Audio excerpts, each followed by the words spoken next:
Buenas noches, chicos. Como bien dijo Karen, mi nombre es Jonathan Fica. Soy estudiante de medicina de Chile, de la Universidad Andrés Bello. Y la idea de nuestro grupo, con Yandira y mañana Yolanda, disculpen, era un poco más o menos recordar un poco los conceptos de semiología dermatológica. Yo voy a recordar algunos conceptos básicos de los primeros años de universidad. Y posteriormente Yandira va a continuar con lo que, adentrándonos en este mundo de lo que es la dermatología. ¿Puede avanzar, por favor, Yandira? Gracias.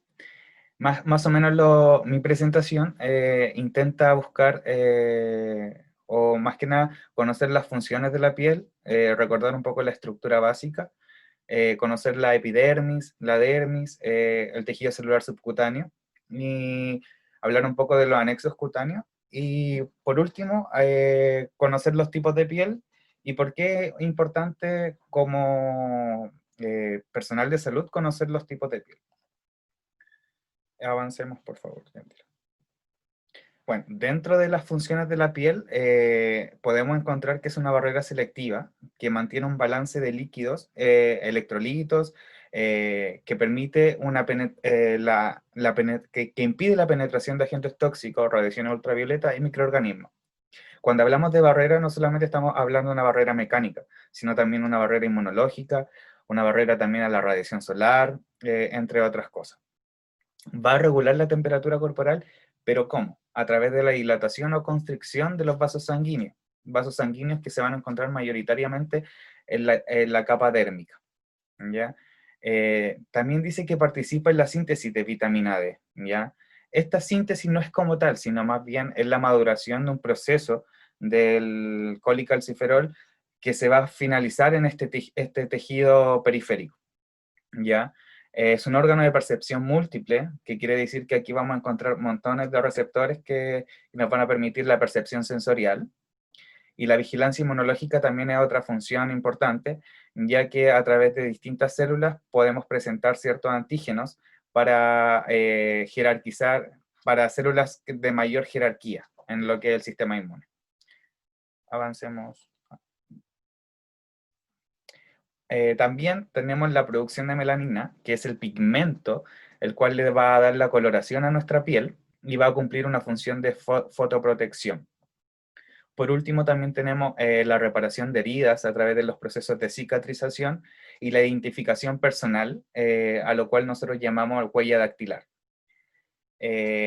Con respecto a la identificación personal, esto se produce principalmente por las papilas dérmicas y las epidérmicas, es decir, en este cruce que hay entre la capa externa e interna de lo que es la piel, y se producen ciertas invaginaciones. Esas invaginaciones nosotros las podemos apreciar en los pulpejos de los dedos, que es lo que nosotros denominamos huella dactilar. No quise exponer aquí una última función, pero creo que es importante, que es aquella función de como mecanismo de tratamiento médico, ya que ciertas, por ejemplo, adicciones como a la nicotina, al tabaco, algunos tratamientos con hormonas esteroidales y medicamentos contra el mareo se realizan de manera tópica, es decir, a través de parches de nicotina o otras sustancias que son aplicadas de manera externa. La siguiente, por favor, Yandira. Con respecto a la estructura de la piel, tenemos que tener en claro que la piel y los anexos constituyen lo que es el tegumento, el revestecimiento de todo nuestro cuerpo y que se va a continuar con el sistema digestivo, el sistema genitourinario y el sistema respiratorio a través de los orificios externos de nuestro cuerpo, ¿ya? Es un órgano que tiene alrededor de 1,5 a 2 metros cuadrados, obviamente esto en el sujeto adulto, y representa el 15 a 20% de la masa total. Esto es tanto para los adultos y para los lactantes o personas más pequeñas, ¿ya? El grosor aproximado es de 1 milímetro a 5 milímetros, y a nivel histológico se describen una piel gruesa y una piel fina. ¿A qué se refiere esto? Se refiere que la piel gruesa es aquella que va a estar destinada a las superficies plantares o ventrales de las manos, donde vamos a encontrar una epidermis. Por ejemplo, aquí en la diapositiva tenemos al costado derecho, tenemos un corte histológico de un tipo de piel gruesa, donde vemos la capa morada, por así decirlo, o violeta más intenso, vendría siendo lo que es la epidermis. Es una epidermis mucho más gruesa, que va a tener un estrato más de las 5 capas normalmente que tiene la epidermis, ¿ya? Y se denomina piel gruesa debido a que tiene este estrato con mayor cantidad de células, y vamos también a encontrar una piel fina, que va a ser toda aquella piel que no va a estar circunscrita a las palmas de las manos y la superficie dorsal de los pies, ¿ya? Eh, la piel como tal se va a constituir de una epidermis, una dermis y una hipodermis, o también llamado tejido celular subcutáneo. ¿Por qué les dije que la piel gruesa o piel fina solamente es a nivel histológico? Ya que a nivel anatómico, la piel más gruesa de nuestro cuerpo se encuentra en el dorso de nuestro cuerpo, a nivel en la zona pectoral y en la zona abdominal. Es donde encontramos la piel más gruesa, ¿ya? Eh, la siguiente, por favor, Yandira. La epidermis. Bueno, la epidermis es la capa más externa, está formada principalmente por queratinocitos y constituye más o menos el 5% del espesor de la piel, ¿ya?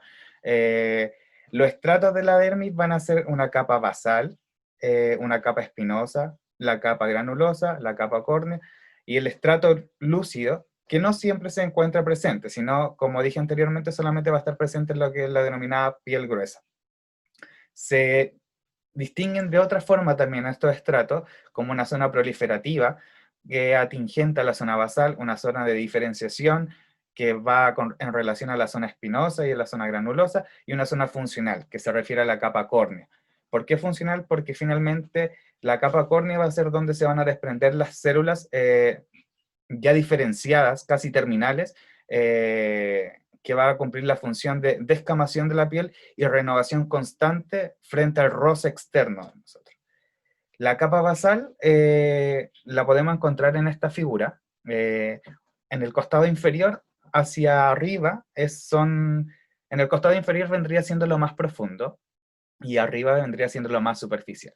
Si ustedes se pueden fijar, la primera capa es una hilera de células que van a ser las células potenciales de queratinocitos, donde vamos a encontrar las células menos diferenciadas. Va a corresponder a una sola hilera, ¿ya? Y van a ser muchas células germinativas. Posteriormente vamos a encontrar el siguiente estrato, que es el granuloso, donde vamos a encontrar más o menos 2 o 3 hileras más desordenadas que van adquiriendo forma más aplanada. El estrato, perdón, ese era el espinoso.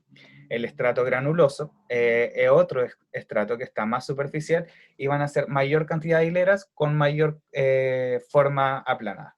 Por último, las células más externas van a ser la capa córnea, donde van a ser células que ya sufrieron el proceso de queratinización, que más o menos se centra es un proceso apoptótico, pero que tiene una pequeña diferencia con la apoptosis que nosotros conocemos, que aquí no existe fragmentación celular ni nuclear, tampoco es un proceso de desintegración celular, sino más bien la célula se llena de tono de una composición de queratina, que vendría siendo más, en palabras simples, la fusión de queratohialina, una proteína que produce los queratinocitos, y los tonofilamentos, que es el citoesqueleto de la propia célula. Esa unión va a formular gránulos de queratina dentro de la célula, que va a ir permitiendo que la célula se vaya compactando, aplanando y por último descamando en un proceso que va a demorar más o menos 4 semanas, ¿ya? La zona basal también se denomina zona epidermopoiesis, ¿ya? Ya que va a ser la zona donde se van a producir las células de esta capa. La siguiente, por favor, Yandira. ¿Qué tipos celulares podemos encontrar en la epidermis? Como anteriormente mencionamos, son los queratinocitos, que van a estar circunscritos a lo que es el sistema epidérmico. También vamos a encontrar células de otros tipos de sistemas. El sistema pigmentario, por su excelencia, los melanocitos, ya que van a ser los productores de melanina. El sistema inmune, vamos a tener las células de Langerhans, y el sistema nervioso, las células de Merkel. Los queratinocitos, la principal función es producir la queratina, pero también van a producir otras sustancias, también como interferones, citoquinas, prostaglandinas, factores de crecimiento, etc. Los melanocitos, perdón, los melanocitos van a ser aquellas células que se van a encontrar principalmente en los estratos más basales y que van a permitir el proceso de donación de pigmento. ¿A qué me refiero con esto? Que ellos dentro del aparato de Golgi van a producir los premelanosomas, que van a madurar en ciertas vesículas, se van a acercar hacia la membrana celular, y el queratinocito va a hacer una especie de fagocitosis, que vamos a mostrar más adelante, ¿ya? Por otro lado, tenemos las células de Langerhans, que más que nada en este estrato van a cumplir la función de presentación de antígenos, para si es que existe algún agente externo, desencadenar cualquiera de las respuestas inmunitarias. El sistema nervioso, por su excelencia, son montones de receptores que van a permitir la percepción sensorial. Con respecto a la zona de proliferación, se han descrito que solamente el 60% de las células madres o más potenciales cercanas del estrato basal son las que van a producir cierta cantidad de células de queratinocitos. El 40% está reservado para situaciones de cicatrización, trauma o cualquier tipo de regeneración que requiere la piel. Cada día se producen 1200 células, ¿ya? Y la maduración del queratinocito, como dije anteriormente, son 4 semanas. 2 semanas para lo que es el estrato espinoso y granuloso, y en el estrato córneo se va a demorar 2 semanas más, ¿ya? La siguiente, por favor, Yandira. La dermis es la segunda capa, la capa más profunda. Bueno, está la epidérmica, la más externa, luego viene la dermis, y la más profunda es el tejido celular subcutáneo. La dermis constituye el 95% del espesor total de la piel y va a estar formado por tejido conectivo, donde la célula más importante es el fibroblasto, ¿ya? Y también, aquí va a estar conformada por estructuras nerviosas, vasculares y apéndices cutáneos. Vamos a distinguir dos tipos dentro de lo que es la dermis, el estrato papilar y el estrato reticular. El estrato papilar va a ser el que va a estar en contacto directo con la epidermis, y va a estar este solapamiento entre lo que son las papilas dérmicas y las papilas epidérmicas, que van a formar lo que son la huella dactilar, ¿ya? Como dije también, la dermis va a estar conformada por fibroblastos, sustancia fundamental, linfocitos, células de Langerhans y los mastocitos, ¿ya? Eh, por otro lado, tenemos el estrato reticular, que es la capa más profunda. Este estrato reticular se diferencia del papilar, porque contiene los vasos sanguíneos, linfáticos y ciertos componentes nerviosos. El fibroblasto es la célula más importante y es el encargado de sintetizar lo que es la sustancia fundamental. La sustancia fundamental va a estar compuesta por colágeno y elastina. Con respecto al colágeno, entre el 70 y el 80% se han distinguido que son colágeno tipo 1 y tipo 2, y la fibra elástica va a corresponder al 2% del peso seco de lo que es este tejido, ¿ya?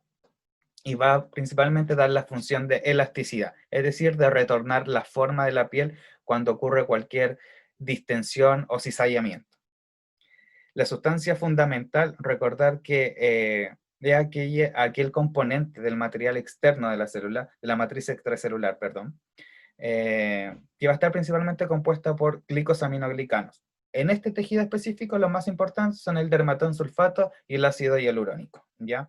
Componentes que se han demostrado bastante en lo que es la cosmetología.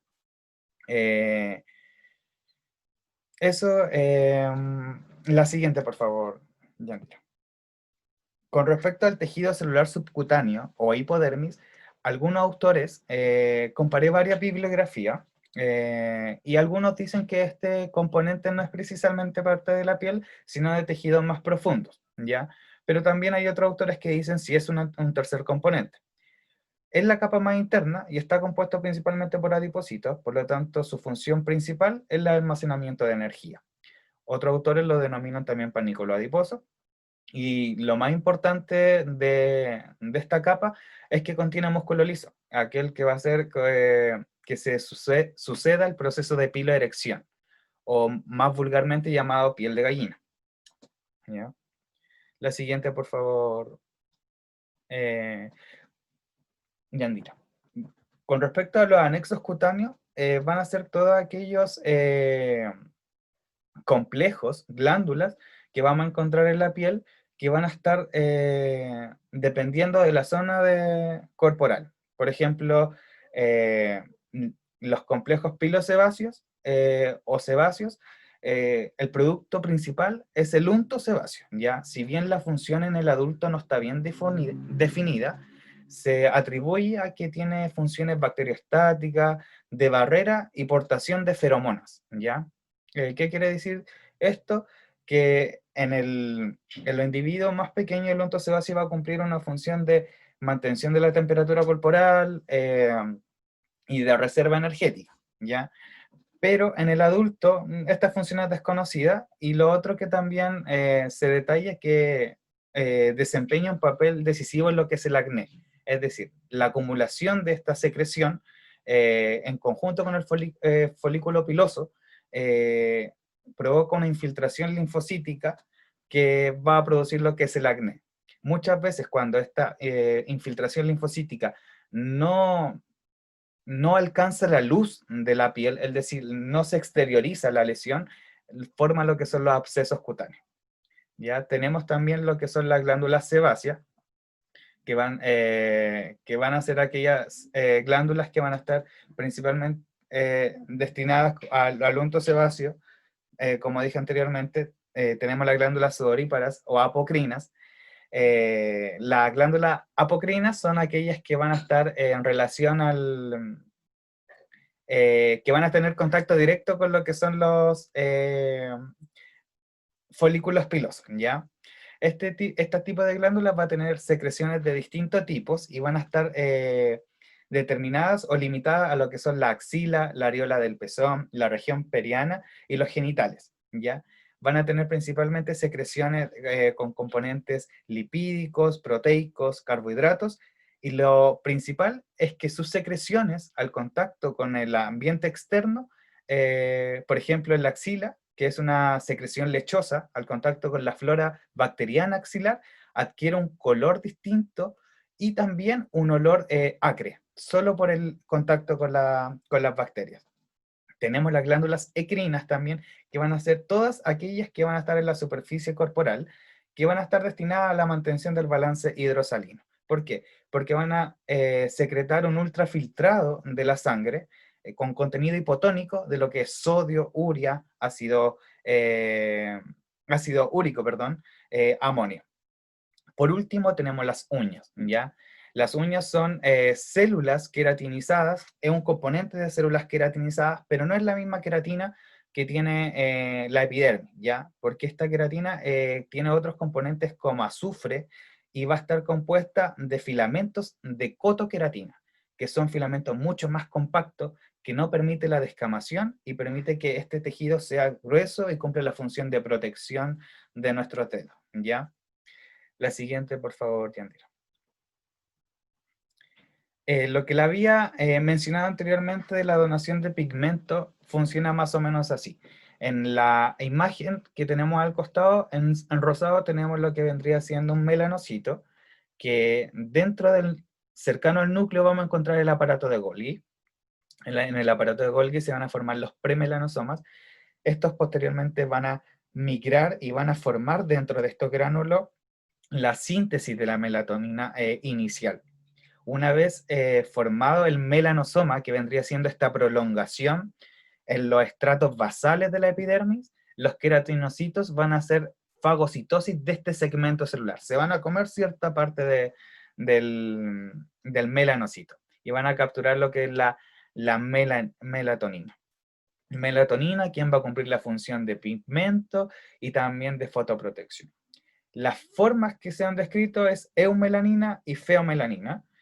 Si bien no es muy importante, pero la eumelanina se asocia a un color pardo negruzco y la feomelanina se asemeja a un color rojo amarillento. Algo sí que es importante es que si bien todas las personas por excelencia tenemos la misma cantidad de melanocitos, pero ¿qué es lo que hace que nosotros tengamos un test de piel más claro o más oscuro? Significa de que la melatonina se va degradando con mayor cantidad, es decir, hay mayor actividad lisosómica dentro de los queratinocitos, ¿ya? Es por eso que las personas de tez más clara presentan una actividad lisosómica mayor y es por eso que ellos presentan tez más clara. La pigmentación no solamente está a cargo de la melatonina, también hay factores externos que pueden modificar la pigmentación. Por ejemplo, el albinismo es una enfermedad que tiene carencia de lo que es el aminoácido tirosina, que es principalmente importante para la producción de melanina. Si no hay melanina, no hay pigmentación. Por lo tanto, en estos sujetos, si bien el proceso de formación de los premelanosomas se produce, no existe el pigmento. Por lo tanto, ellos van a carecer de la pigmentación de la piel. La vitamina BC12, perdón, es indispensable para la función también de los melanocitos. Por lo tanto, si esta vitamina no se encuentra presente, por lo general las personas tienen síntomas de envejecimiento temprano.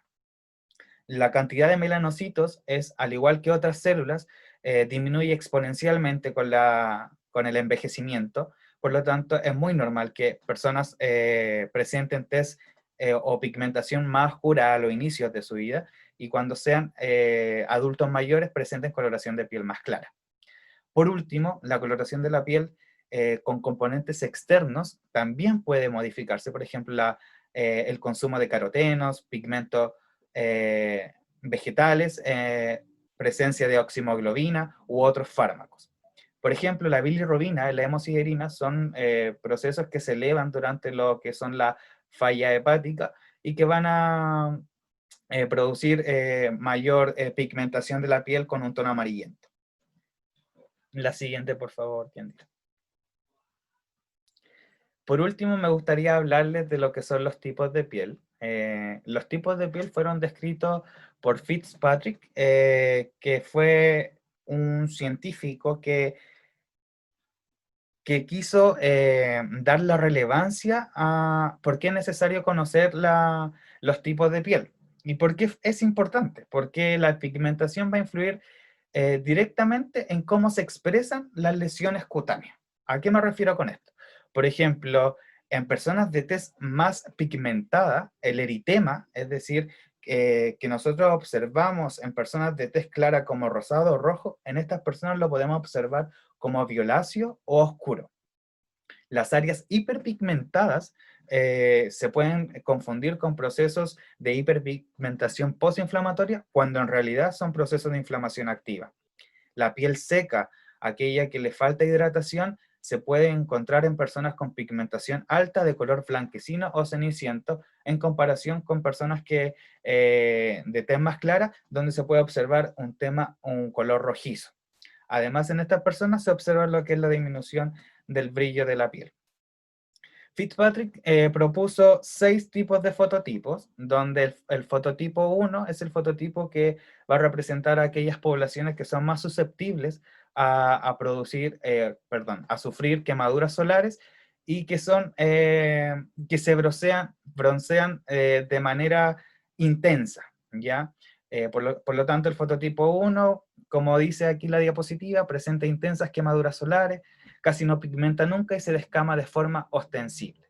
Es decir, que frente a una breve exposición al sol va a presentar grandes quemazones, por lo tanto se pueden producir bastantes procesos inflamatorios y produciendo sensaciones desagradables y arriesgando totalmente la vida del paciente, ¿ya? Y producir ciertas lesiones, no solamente cutáneas, sino también otro tipo de lesiones. Las características de este tipo de personas son individuos de piel clara, ojos azules, pelirrojos, como de individuos de tez más clara. Por ejemplo, al final tenemos el fototipo 6, que es aquella persona que no se quema nunca, intensamente, y que está más destinada a tipos de etnias que presentan mayor pigmentación. ¿Cómo se determinan estos fototipos? A través del siguiente cuestionario. ¿Podemos avanzar, Yandira? Este cuestionario básicamente se responde de la siguiente forma. Yo tenía planteado, por ejemplo, hacer como una especie de, si alguien quería conocer, por ejemplo, su fototipo, pero ya que es más complejo interactuar en esta situación, no sé si alguien quiere realizarlo, pero más que nada es una sumatoria de puntos, donde se responde, por ejemplo, cuál es el color natural de la piel, cuando no se está bronceado, y ahí adquiere cierta puntuación. Y así con cada pregunta. Pregunta del color natural del pelo, el color que tienen los ojos, si tienen pecas de manera natural, la categoría que describe de manera personal la herencia genética y el potencial de quemadura luego de la exposición en verano y cómo uno se broncea. Eso va a dar cierta puntuación y la puntuación va a estar en completa relación con lo que son los fototipos de piel. Eh, Eso es lo que yo tendría que contarles, chicos. Ahora, a continuación, va a seguir Yandira aproximándonos a lo que es el diagnóstico semiológico. Gracias.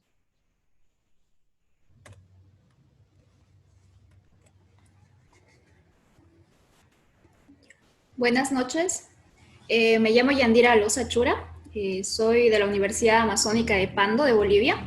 Yo hoy día voy a disertar y les voy a explicar un poco de la semiología dermatológica. Para poder iniciar la semiología dermatológica, nosotros tenemos que entender algunas consideraciones generales. Como sabemos que la dermatología es más que todo una inspección y palpación, a diferencia de las otras áreas, que aquí ya no se usa la auscultación y la percusión, ¿no? Entonces, se han descrito casi como 4.000 enfermedades dermatológicas. Esto es un dato muy importante. ¿Por qué? Porque nosotros sabemos que es un número muy grande para poder identificar la dermatología, las enfermedades dermatológicas. También hay que hacer un correcto diagnóstico donde lleva una terapia adecuada a través de la historia clínica y el análisis de las lesiones cutáneas. ¿Ya? No se debe concentrar en el tratamiento sintomático del paciente, porque eso nos va a llevar a un error en la práctica que vamos a realizar. Entonces, un correcto diagnóstico debe ser un análisis minucioso de las lesiones tegumentarias y dónde se va a localizar la dermatosis. Entonces, ¿cuáles son los pilares fundamentales para un diagnóstico correcto en la dermatología? Tenemos 3 pilares fundamentales.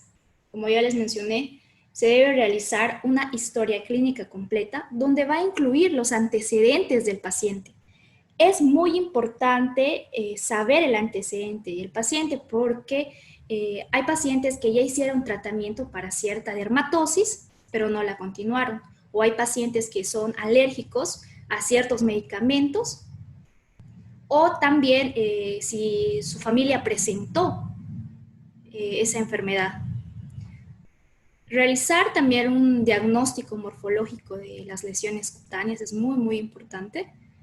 Un diagnóstico topográfico, sabiendo la ubicación de la lesión, en qué área del cuerpo está, si se encuentra en la cara, en los miembros superiores, inferiores, la parte del tronco, inferiores o genitales. Entonces, tenemos aquí nosotros la historia clínica. Como todos sabemos, la historia clínica siempre empieza con los datos generales, incluyendo el nombre del paciente, el número de la historia clínica, la edad, el sexo, la raza y la profesión. Como todos sabemos que hay ciertas enfermedades que van a dar a diferentes grupos etarios, tanto en hombres, mujeres, en niños o adolescentes. Ejemplo doy, los adolescentes son con más frecuencia el acné. En la enfermedad actual, nosotros en la enfermedad actual tenemos que describir el comienzo de la enfermedad, dónde se sitúa la lesión, su evolución cronológica, las mejorías que tuvo esa lesión, los factores que agravaron esa dermatosis. Si ese paciente consultó antes a otro médico, en el cual volvió a consulta y no volvió a consulta y volvió con una dermatosis más agravada. Ya, hay que saber qué medicamentos también él tomó empíricamente, si es que puso una solución de alcohol o puso jabón o algún tópico donde agravó más la lesión. Como mencioné también más antes, hay que saber también los antecedentes familiares, los antecedentes alérgicos del paciente, los síntomas que van a relacionarse con la familia, identificar también los posibles componentes epidemiológicos en relación a la dermatosis. También se debe hacer una revisión por sistemas, porque como sabemos, muchas de las enfermedades internas se manifiestan en la piel. Ahora, tenemos los síntomas más comunes en la consulta. Siempre va a ser prurito, que es el picazón, picor o comezón, ardor, calor, dolor, sensación de frío, quemadura, hormigueo, o puede presentar una alteración en la sensibilidad cutánea. Ahora, nosotros en la anamnesis vamos a realizar preguntas específicas de la erupción cutánea. Aquí yo tengo algunos ejemplos. ¿Cuándo comenzó la lesión? Si la lesión empezó hace un mes o empezó hace un día. Si la lesión es continua o es intermitente, si se curó el paciente o volvió otra vez la lesión. Si las lesiones son similares a la del comienzo o se han modificado. ¿Cuál es el síntoma más predominante que vino el paciente a consulta? Si vino por dolor, vino por prurito o vino por ardor. O si está acompañado con algún síntoma sistémico como fiebre o astenia, adinamia. También su orientación sexual, pero hay que tener mucho cuidado en este tipo de preguntas porque no es fácil revelar sobre si es lesbiana o es gay. Solo se debe preguntar cuando es necesario y cuando el paciente ha entrado en confianza. Los aspectos fundamentales para un examen físico en la dermatología son: el lugar tiene que tener una buena iluminación porque nosotros vamos a inspeccionar, vamos a tener que ver, ¿ya? La temperatura tiene que ser agradable para el paciente. No podemos hacer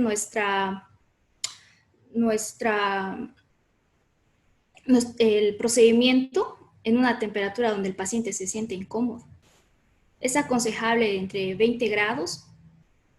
Cuidar siempre el pudor del paciente. Decirle que se desvista poco a poco, por partes si es necesario.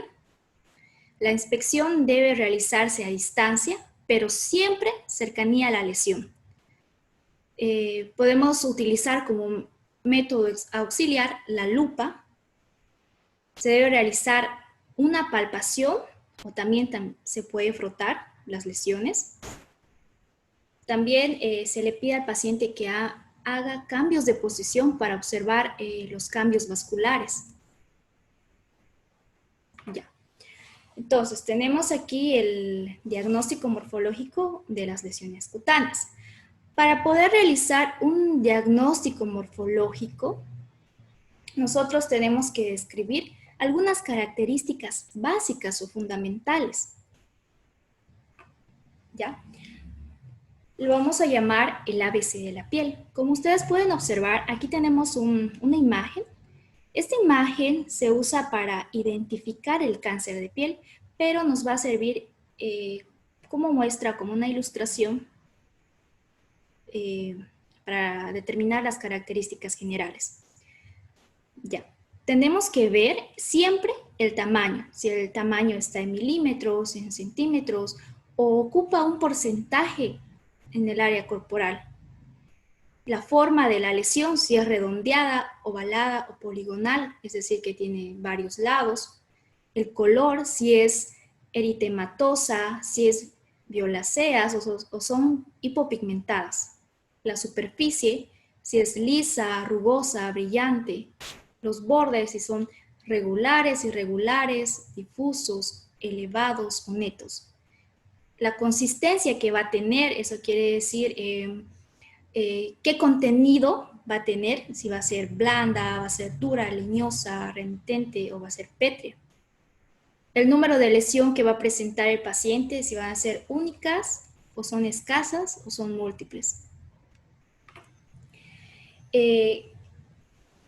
Las lesiones elementales son la clave para el diagnóstico correcto de la enfermedad cutánea.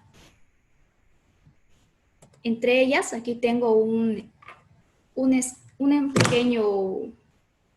pequeño esquema, se podría decir, de las lesiones elementales que son primarias y secundarias. Entre ellas tenemos la mácula, pápula, roncha, nódulo, placa, tumor, vesícula, ampolla, plictena y pústula. Fisura, escoriación, erosión, costra, úlcera, atrofia, cicatriz, quiste, liquenización y esclerosis. Vamos a ir describiendo cada una de estas lesiones elementales. Iniciamos con las lesiones primarias. ¿A qué llamamos lesiones primarias? Son aquellas que van a aparecer en la piel sana. No tiene que existir alguna lesión secundaria, ¿ya? Es la lesión original. Iniciamos con la mácula. La mácula es una lesión circunscrita que se ve, pero no se palpa, ¿ya? Podemos observar aquí en la imagen que tenemos dos tipos de mácula. Una mácula que es por una decoloración de la piel y aquí tenemos una mácula que es eritematosa, ¿ya? Esta es por la falta de pigmentación de la piel. Esto es a consecuencia de la parte vascular, ya que pasa una vasodilatación de los vasos, una alteración de los vasos sanguíneos. ¿Cómo podemos diferenciar esto de aquí? Se va a realizar un examen llamado vitropresión o diascopía, que voy a explicar más adelante. ¿Ya? Quiero que ustedes entiendan que solo se ve, no se palpa. Tenemos la pápula, que es una lesión elevada, ¿ya? No va a dejar cicatriz esta lesión y su resolución es espontánea, ¿sí? Que se recupera de manera instantánea, rápida. Tenemos también la placa, que podemos observar aquí en la placa. En su extensión tiene un diámetro mayor a 1 centímetro. Tiene una altura en milímetros, ¿ya? Tenemos aquí los nódulos. El nódulo, o también conocido como tubérculo, que es una lesión elevada, puede ser mayor a 1 centímetro. No distorsiona las estructuras, como ustedes pueden ver, las estructuras subyacentes a su alrededor, ¿ya? Tiene también una resolución espontánea que se recupera fácilmente la piel. El tumor, que vendría a ser una neoformación no inflamatoria, es de un tamaño mayor, como ustedes pueden observar en la imagen. En esta va a distorsionar la estructura subyacente de la piel. Tenemos la roncha, o también conocido como abón, que es una lesión elevada y eritematosa que presenta palidez en la porción central, ¿ya? Esta de aquí, la roncha, es pruriginosa, donde va a aparecer en minutos y va a desaparecer en varias horas. Tenemos la vesícula, ¿ya? La vesícula es menor a 1 centímetro. El contenido. Tenemos que observar que en la vesícula el contenido es claro, es de una sustancia del plasma. Ya también puede ser un contenido hemorrágico, purulento. Mayormente encontramos en la enfermedad de herpes simple. Tenemos también la pústula, que es una lesión elevada, que contiene en su interior pus de color amarillento. Va a formarse costras a su alrededor. Tenemos la ampolla, que es una lesión elevada también. El contenido es un líquido claro, puede ser mayor a 1 centímetro y menor a 5 centímetros de diámetro. Puede darse en enfermedades como el impétigo, el petiforme o el pénfigo. La escama son células basales epidérmicas que maduran durante la queratinización, como mencionó el compañero, y se desprenden en forma imprescindible cuando llegan más a la superficie del estrato córneo. Mayormente da esto en la ictiosis. Ya, sigamos con las lesiones secundarias. Esta de aquí, las lesiones secundarias, son aquellas que se van a desarrollar a partir de las primarias, ya como resultado de una transformación que pasó por agentes secundarios que actúan sobre ellas. La atrofia es una lesión secundaria que se caracteriza por el adelgazamiento de la epidermis y de la dermis. Podemos observar también que se da en mujeres embarazadas o también en personas seniles con edad avanzada, ¿ya? La costra, que es una acumulación de serosidad, de pus, sangre, de secados o mezcla de dendritas celulares. El color puede ser variable, puede haber pus, puede ser una coloración a miel, puede ser hemática gracias a las células sanguíneas oscuras o negras. La escoriación es la pérdida de continuidad de la piel que va a ser autoinfligida, que nosotros mismos lo vamos a ocasionar mediante el rascado, donde se puede presentar las enfermedades de la sarna o la neurosis cutánea, la erosión, que es la pérdida circunscrita epidérmica, que no se deja cicatriz, que no va a dejar cicatriz. También es conocida como exulceración o esfacelación. La úlcera, que es una lesión epidérmica de la sustancia.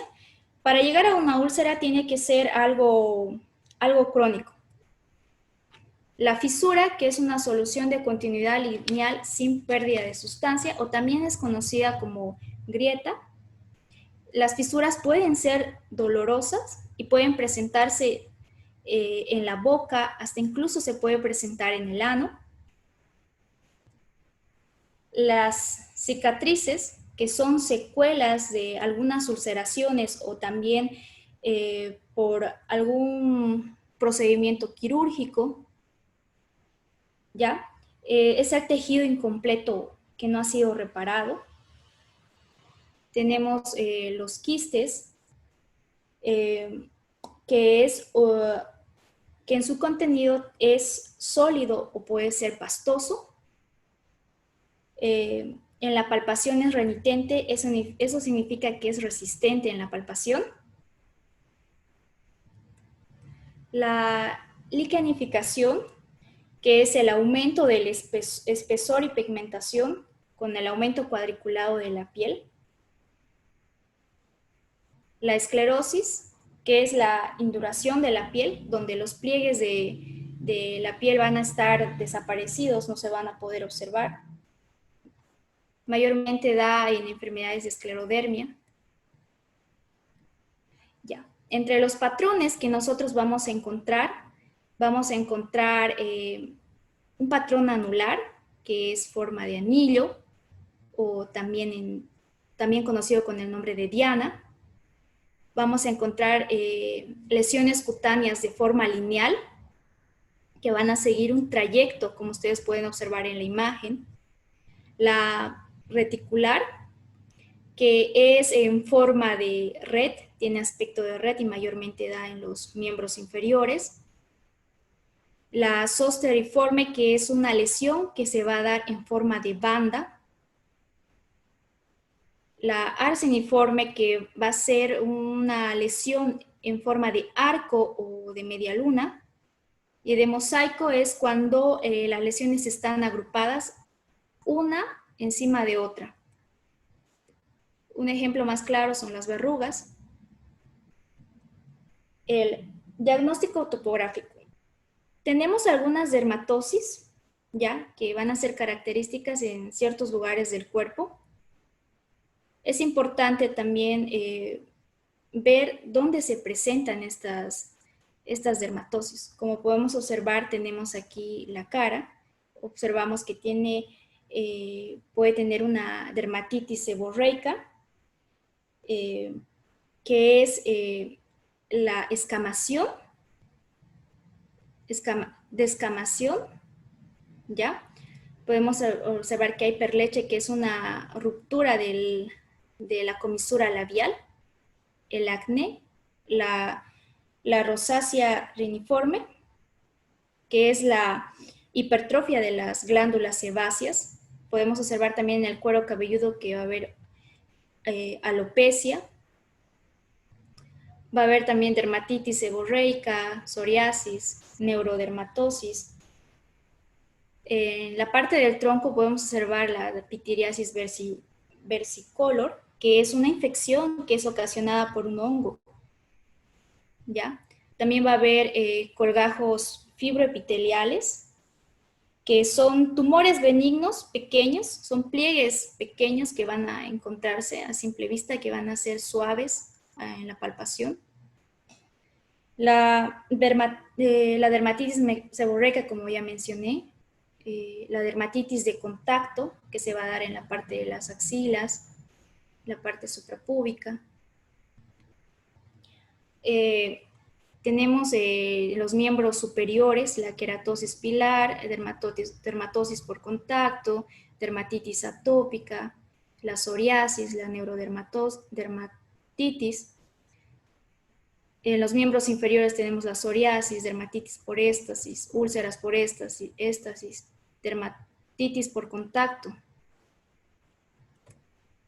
En la parte de palmo plantar tenemos algunas enfermedades como la sífilis secundarias, verrugas vulgares, dermatitis de contacto, también intértigos, sidiosis. En la parte de plantar tenemos los callos plantares, la tiña pedis, las verrugas en mosaico, sífilis, queratodermia menopáusica. También tenemos en los genitales, tanto masculino y femenino, que pueden estar la pediculosis, escabiosis, la foliculitis, herpes, candidiasis, colgajos fibroepiteliales, tiña cruris, un líquen escleroso atrófico, la candidiasis, foliculitis, pruritos anales, herpes, intértrigo. Ya, una vez que hemos llegado a las lesiones cutáneas, la topografía, nosotros tenemos que hacer un diagnóstico en el cual, una vez recabada la historia clínica y después de haber hecho un examen físico, nosotros vamos a ir a los métodos clínicos y métodos de laboratorio. Los métodos clínicos tenemos los lentes de aumento o también la lupa que se puede usar. La lupa la usamos para ver lesiones que no son a simple vista, descamaciones o tonalidades, cambios de piel. La dermatoscopía, que nos ayuda a visualizar algunas lesiones que son muy pequeñas a simple vista. el dermoscan, que es un aumento de la lesión, pero en pantalla, ¿ya? La diascopía o vitopresión, también conocida, es la compresión de las lesiones cutáneas para eliminar la sangre acumulada. Aquí podemos determinar si la lesión es eritema o de púrpura. La luz de Watt, que es una luz ultravioleta, ¿ya? Que va a encontrar, podemos encontrar ciertas sustancias o también descartar hipopigmentación o hiperpigmentación.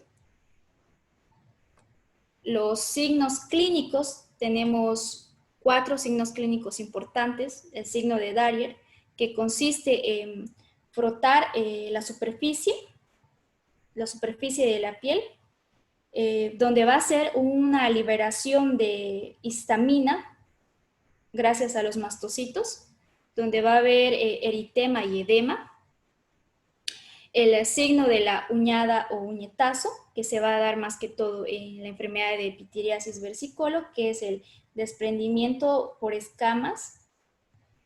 No es visible a simple vista, pero sí se realiza un desprendimiento de escamas. El signo de Auspitz, o también el de Cureta, que esto se da en enfermedades como la psoriasis, donde nosotros hacemos un pequeño raspado y nosotros vamos a ver aquí una pequeña lesión sangrante, que esa lesión sangrante lo describimos como rocío sangrante. El signo de Nikolsky, que es cuando hay un desprendimiento de la epidermis por una fricción moderada. Los métodos de laboratorio, tenemos el examen directo, que es un examen microscópico de las escamas de las micosis obtenidas mediante el raspado, como pueden ver aquí en la imagen. El cultivo de bacterias y hongos nos va a servir para identificar qué bacteria está en la piel y también qué antibiótico vamos a usar. La serología se usa también para identificar si el paciente tiene sífilis o VIH. El parche, donde vamos a nosotros poner sobre la piel del paciente ciertas sustancias que van a causar alergia al paciente, ¿ya? Tenemos que tener una medida de 2x2. Como pueden observar, aquí hay un parche blanco y ahí están diferentes tipos de sustancia. Y en esta parte podemos observar las zonas con eritema, donde hizo sensibilidad las sustancias. El citodiagnóstico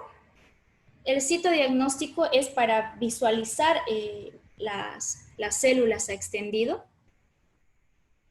Y tenemos también la biopsia, que es la extracción de un pedazo de tejido para poder observar histológicamente. Bueno, esa sería la presentación.